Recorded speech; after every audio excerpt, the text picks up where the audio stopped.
చిన్న ప్రార్థన చేసుకుని ఈరోజు వాక్యం మనం ధ్యానించుకుంటాం. మహోన్నతుడా, మహాపరిశుద్ధుడా, ఇదిగో నాయన నీ కృప, నీ కనికరమును బట్టి ప్రభువా ఈ రీతిగా మేమందరూ సమకూర్చబడి మీ నామాన్ని స్తుతించి ఆరాధించడానికి, మిమ్మల్ని ప్రార్థించడానికి ఈ రీతిగా మమ్మల్ని ఏర్పరిచిన గొప్ప దేవుడా మీకు స్తోత్రం నాయన.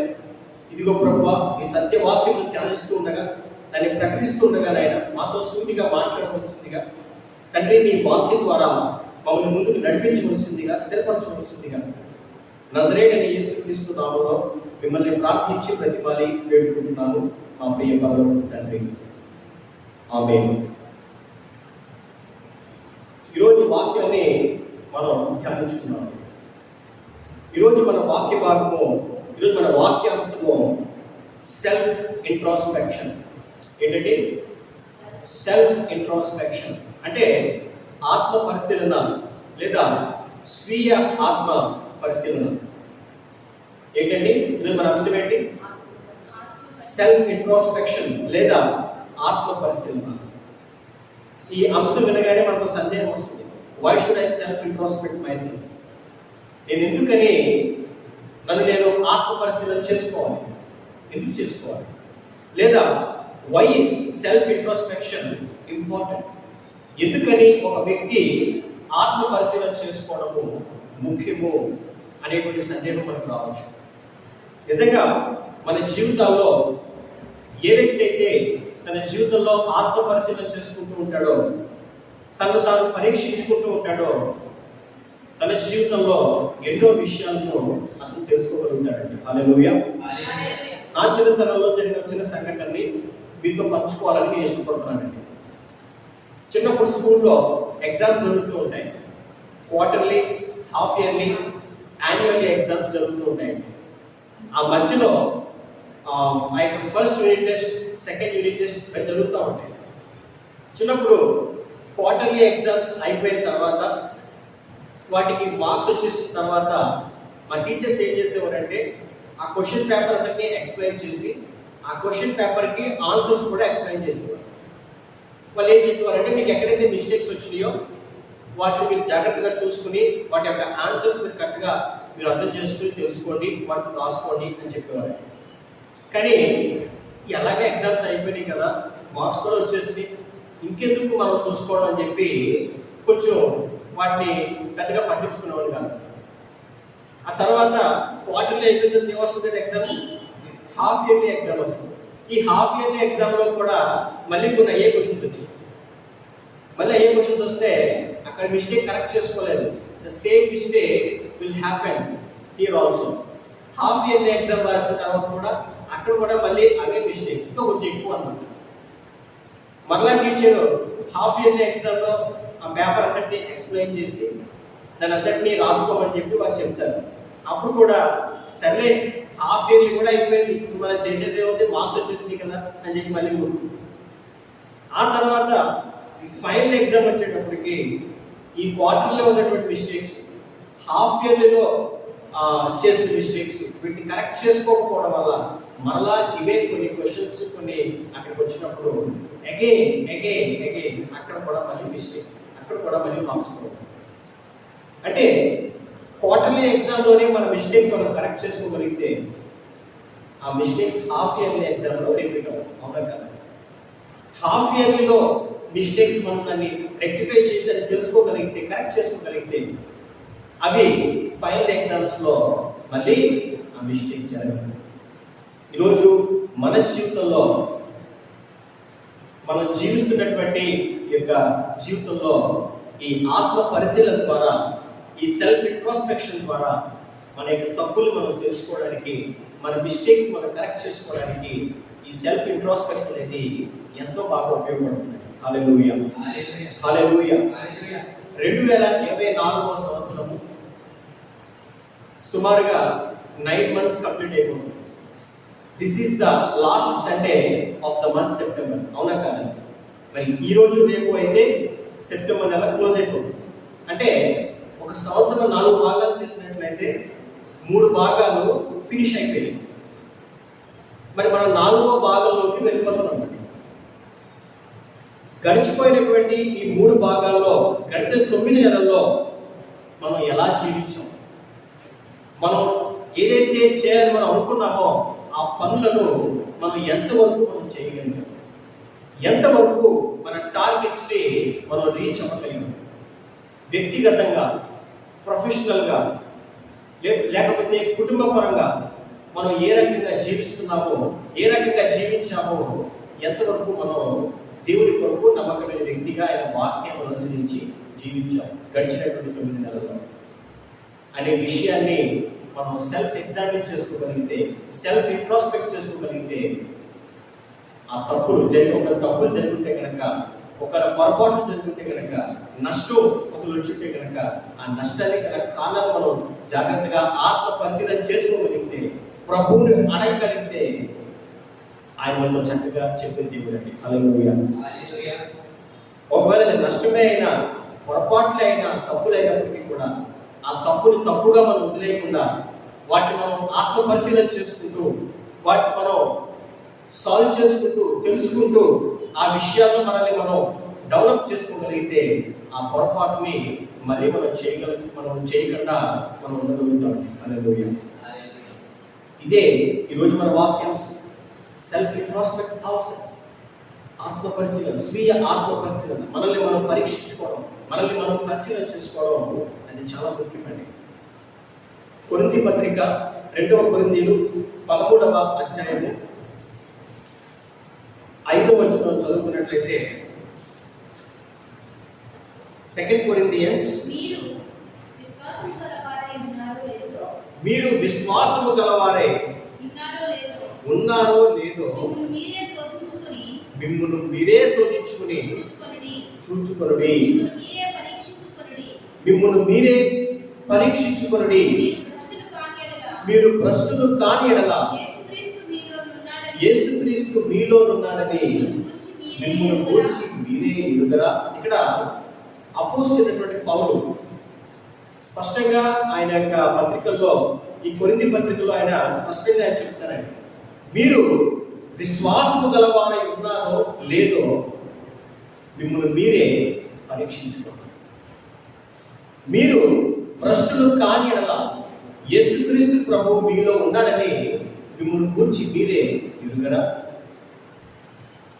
మిమ్మల్ని మీరే పరీక్షించుకోమని చెప్పి అపోస్తలుడైన పౌలు ఆయన చెప్తున్నాడండి.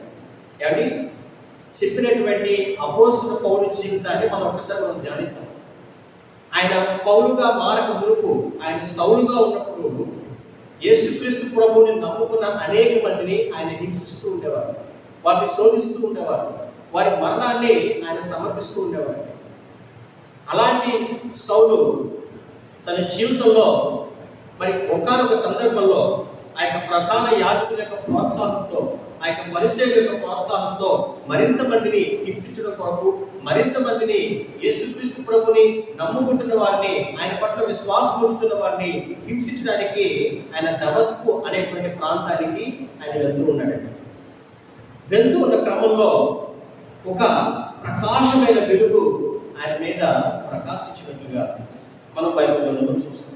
ఆ వాక్యం మనం చదువుకున్నట్లయితే అపోస్తల కార్యాలు 9వ అధ్యాయము మొదటి నుంచి మనం చదువుకున్నట్లయితే, సౌలు ఇంకను ప్రభు యొక్క శిష్యులను బెదిరించుటయును హత్య చేయుటను. ఏంటండి, ఏం ఆధారమైందండి? ఆ స్టేట్ లో నిజంగా, ఆ స్టేట్ ఆఫ్ మైండ్ లో సౌలు ఉన్నటువంటి ఆ సమయంలో యేసుక్రీస్తు ప్రభు యొక్క శిష్యులను హింసించడము ప్రాణాధారంగా ఉందంటున్నాయి.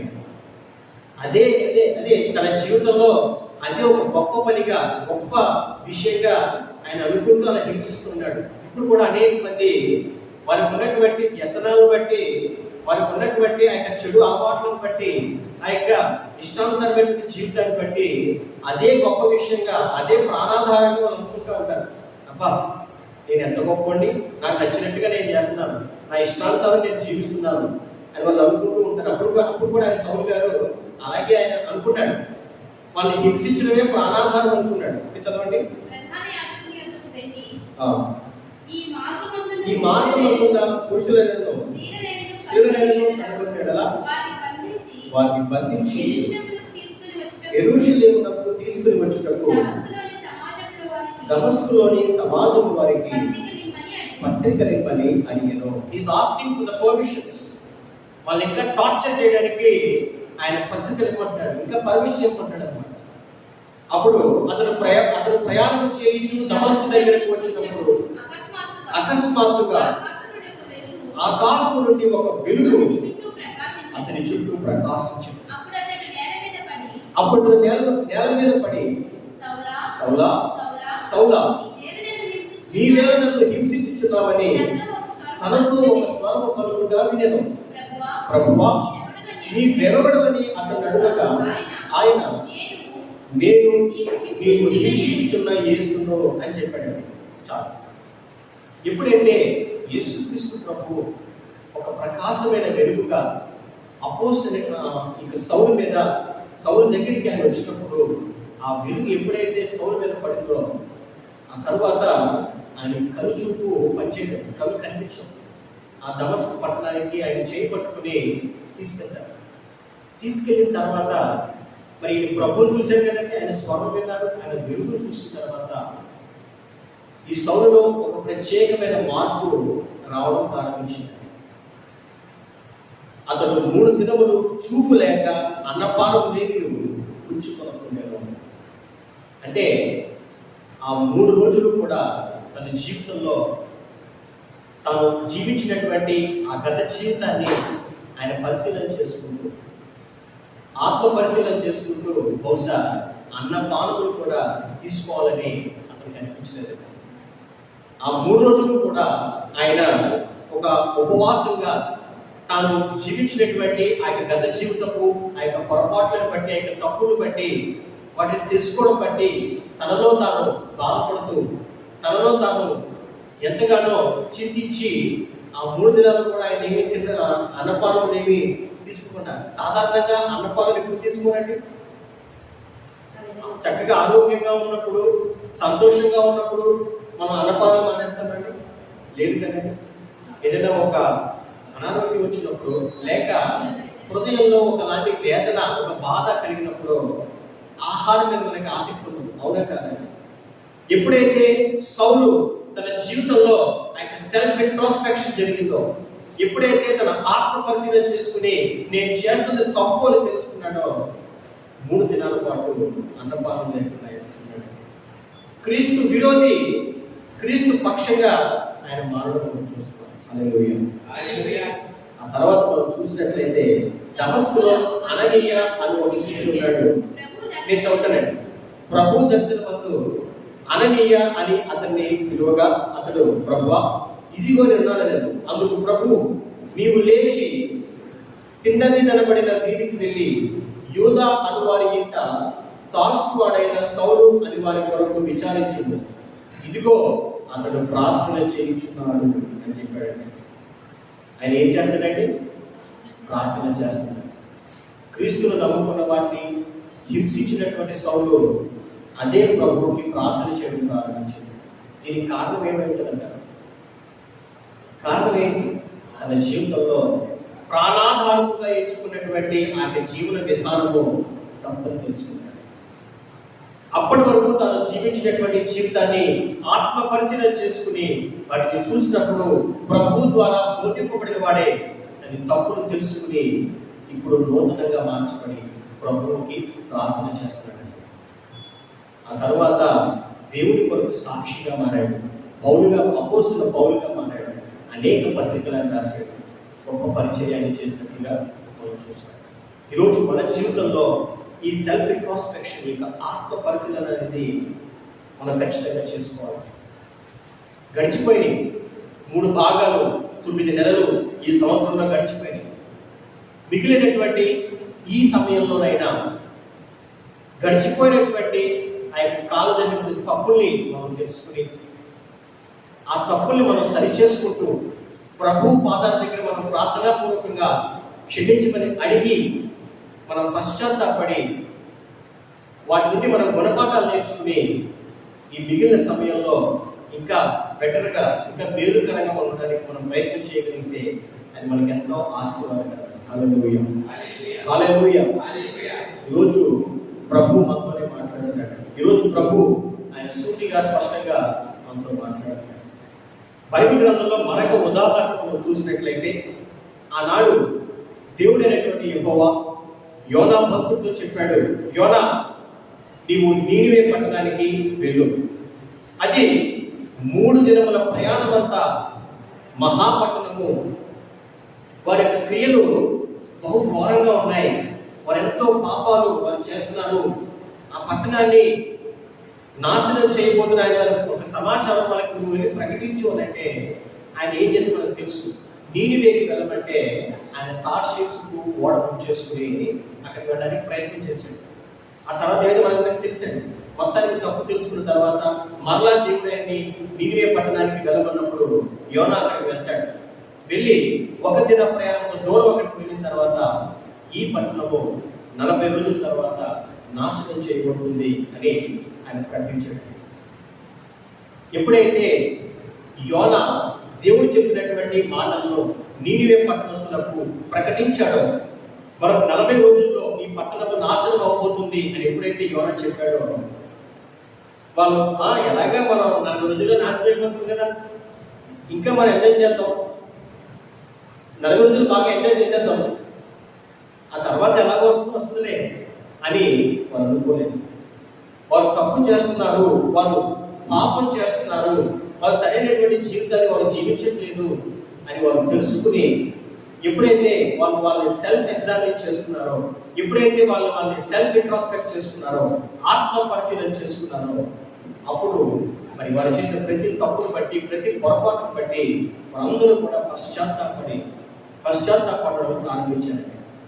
అందరూ కూడా గోనెపట్ట కట్టుకుని, రాజు నుండి సామాన్యుడి వరకు అందరూ కూడా గోనెపట్ట కట్టుకుని ఉపవాసం నుండి పశ్చాత్తాపడుతూ దేవునికి ప్రార్థన చేస్తున్నట్టుగా మనం బైబిల్ గ్రంథంలో మనం చూస్తాం. ఆ వాక్యం మనం చదువుకున్నట్లయితే యోనా గ్రంథం 3వ అధ్యాయము, యోనా గ్రంథము 3వ అధ్యాయము 5వ వచనంలో చదువుకున్నట్లయితే, నీనివే పట్టణపు వారు దేవుని యందు విశ్వాసం ఉంచి ఉపవాస దినము చాటించి గనులేమి అల్పులేమి అందరూ గోనెపట్ట కట్టుకుని, ఆ సంగతి నీనివే రాజులకు వినబడినప్పుడు అతడు తన సింహాసనం మీద నుండి దిగి తన రాజవస్త్రములు తీసివేసి గోనెపట్ట కట్టుకుని బూడిదలో కూర్చుండెను. అంటే రాజు నుండి సామాన్యుల వరకు ప్రతి ఒక్కరూ కూడా తమను తాము తగ్గించుకుని గోనెపట్ట కట్టుకుని బూడిదలో కూర్చుని దేవుని యందు విశ్వాసంతో, దేవుని యందు భయభక్తులతో వారు ప్రార్థన చేయడం ప్రారంభించారు. మరి ఇంకా మనం చూసినట్లయితే 9వ వచనం చదువుకున్నట్లయితే, మనుషులందరూ తమ దుర్మార్గములను విడిచి తాము చేయు బలాత్కారమును మానివేయవలెను. మనుషులేమి పశువులేమి సమస్తమును గోనెపట్ట కట్టుకొనవలెను. జనులు మనపూర్వకముగా దేవుని వేడుకొనవలెను అని దూతలు నీనివే పట్టణంలో చాటించి ప్రకటన చేసి, ఈ నీనివే వారు తమ చెడు నడతలను మానుకొనగా వారు చేయుచున్న క్రియలను దేవుడు చూచి పశ్చాత్తాపడై వారికి చేయదని తాను మాట ఇచ్చిన కీడు చేయక మానెను. హల్లెలూయా, హల్లెలూయా. ఎప్పుడైతే దేవుడు ఒక ప్రకటన ఆ పట్టణానికి చేశాడో, ఎప్పుడైతే ఆ పట్టణం 40 రోజుల్లో నాశనం అయిపోతుంది, కారణము మీ పాపము ఘోరమైనని చెప్పి ఎప్పుడైతే దేవుడు ప్రకటన చేశాడో, వారందరూ కూడా తమను తాము పరిశీలన చేసుకున్నప్పుడు, వారెంత దుర్మార్గంగా వారు ప్రవర్తిస్తున్నారో, వారెంత దారుణంగా వారు జీవిస్తున్నారో వారు తెలుసుకున్నప్పుడు, వారి తప్పులు వారు తెలుసుకుని దానికి పశ్చాత్తాపం వారు ప్రారంభించారు. తమను తాము తగ్గించుకుని వారి దుర్మార్గతను విడిచి ఎప్పుడైతే వారు పశ్చాత్తాపంతో దేవుడిని ప్రార్థన చేశారో వారి మీదకి రప్పిస్తాననేటువంటి కీడు దేవుడు రప్పించకుండా తీసివేసినట్లుగా మనం ఇక వాక్యం మనం చదువుతున్నాం. హల్లెలూయా. ఈరోజు మన జీవితంలో మనతో కూడా దేవుడు స్ఫూర్తిగా మాట్లాడుతున్నాడు. గడిచిన కాలంలో గడిచిపోయింది. 3 భాగాలు ఈ సంవత్సరం మనం ఒకవేళ తీసుకున్నట్లయితే గడిచిన 9 నెలలు అయిపోయింది. రాబోయే ఆఖరి భాగము 3 నెలల్లోకైనా జరిగినటువంటి తప్పులను బట్టి మనం ఆ తప్పుల్ని తెలుసుకుని వాటిని సరిచేసుకునే ప్రయత్నం మనం చేయాలి. హల్లెలూయా. మనం దేవుణ్ణి ప్రార్థనాపూర్వకం మనం అడగగలిగితే, ప్రభువా నా ప్రతి తప్పును సరిచేసుకోవాలని నేను ఇష్టపడుతున్నాను, మీకు విరోధమైనటువంటి కార్యాలను నేను విడిచిపెట్టి మీ కొరకు ఇష్టంగా జీవించాలని నేను ఇష్టపడుతున్నాను. ఆయన నాతో మాట్లాడండి ప్రభువా అని మనం అడగగలిగితే ఖచ్చితంగా మనతో దేవుడు మాట్లాడతాడు. మన ప్రతి తప్పును, మన ప్రతి పాపమును ఆయన మనకి చూపించి వాటి నుండి మరి బయటికి రాగలిగేటువంటి మార్గాన్ని కూడా మనకి దేవుడు చూపిస్తాడు. కాబట్టి మనందరం కూడా మరి మనల్ని మనం ఆత్మపరిశీలన చేసుకుంటూ మన తప్పుని మనం తెలుసుకుంటూ మన తప్పు ఆల్రెడీ మనం చేసినటువంటి ఆ యొక్క పొరపాటు మనం వాటిని సరిచేసుకునే ప్రయత్నం చేస్తాం. కొన్ని సందర్భాల్లో ఇతరుల్ని సరిచేయడంలో చాలా మంది బిజీగా ఉంటారు. ఏమండి, ఇతరుల్ని సరిచేయడంలో వాళ్ళు చాలా ఆసక్తి చూపిస్తూ ఉంటారండి. ఇతరుల్ని సరిచేయడం తప్పు కాదు, కానీ ఇతరుల్ని సరిచేసే ముందు మనల్ని మనం సరిచేసుకోవడం అది మనకు ఆశీర్వాదం. అవునా కదా? దేవుని వాక్యంలో కూడా రాయబడింది. మత్తయి సువార్త 7వ అధ్యాయం 5వ వచనంలో, మత్తయి సువార్త 7వ అధ్యాయము 5వ వచనంలో, వేషధారి మొదట నీ కంటిలో ఉన్న దూలమును తీసివేసుకొనుము, అప్పుడు నీ సహోదరుని కంటిలో ఉన్న నలుసును తీసివేయటకు నీకు తేటగా కనపడు. ఇతరుల్ని సరిచేయడం తప్పని అనట్లేదు, మంచిదే. కానీ ఇతరుల్ని సరిచేసే ముందు మనల్ని మనం సరిచేసుకోగలిగితే అప్పుడు మనకి ఇంకా చక్కగా కనిపిస్తుంది, చక్కగా తేటగా కనిపిస్తుంది. అప్పుడు ఇంకా మంచిగా మనం వాటికి చెప్పడానికి, వాళ్ళు సరిచేయడానికి మనం ఆశీర్వాదకరంగా ఉండగలుగుతాం. మరి చివరిగా సామెతల గ్రంథము 3వ అధ్యాయము, సామెతల గ్రంథము 3వ అధ్యాయము 5వ వచనం చదువుకున్నట్లయితే, నీ స్వబుద్ధిని ఆధారం చేసుకొనక నీ పూర్ణ హృదయంతో ఏమంటే మన స్వబుద్ధిని మనం ఆధారం మన స్వబుద్ధిని మాత్రమే మనం ఆధారం చేసుకుంటూ మనం ఆత్మ పరిశీలన చేసుకున్నా మనలో మన తప్పులు కనిపించు. అదే దేవుని యందు మనం విశ్వాసం ఉంచి ఆయన వాక్యాన్ని బట్టి మనం ఎప్పుడైతే మనల్ని మనం ఆత్మ పరిశీలన చేసుకుంటామో అది చాలా ఇంపార్టెంట్ అండి. మన స్వబుద్ధిని ఆధారం చేసుకుంటూ కనుక మీరు ఆత్మ పరిశీలన చేసుకుంటే మీలో ఏ తప్పు కనిపించదు. ఎందుకంటే మనం చేసే ప్రతి తప్పుకు కారణం కనిపిస్తుంది. అలా కాకుండా దేవుని యందు విశ్వాసం ఉంచి ఆయన వాక్యము ఆధారంగా మనల్ని మనం పరిశీలన చేసుకోగలిగితే, ఆత్మ పరిశీలన మనం చేసుకోగలిగితే ఖచ్చితంగా మనతో దేవుడు సూటిగా మాట్లాడతాడు. మన ప్రతి తప్పును మనకి దేవుడు చూపిస్తాడు.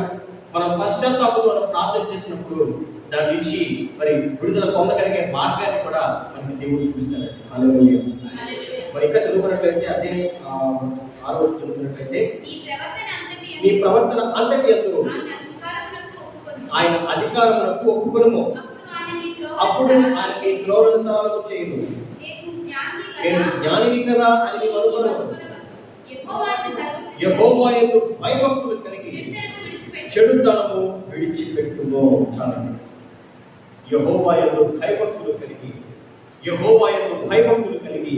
చెడుతనము విడిచిపెట్టుము అని దేవుని వాక్యము స్పష్టంగా చెప్తుంది. కాబట్టి ఇదే అనుకూల సమయం.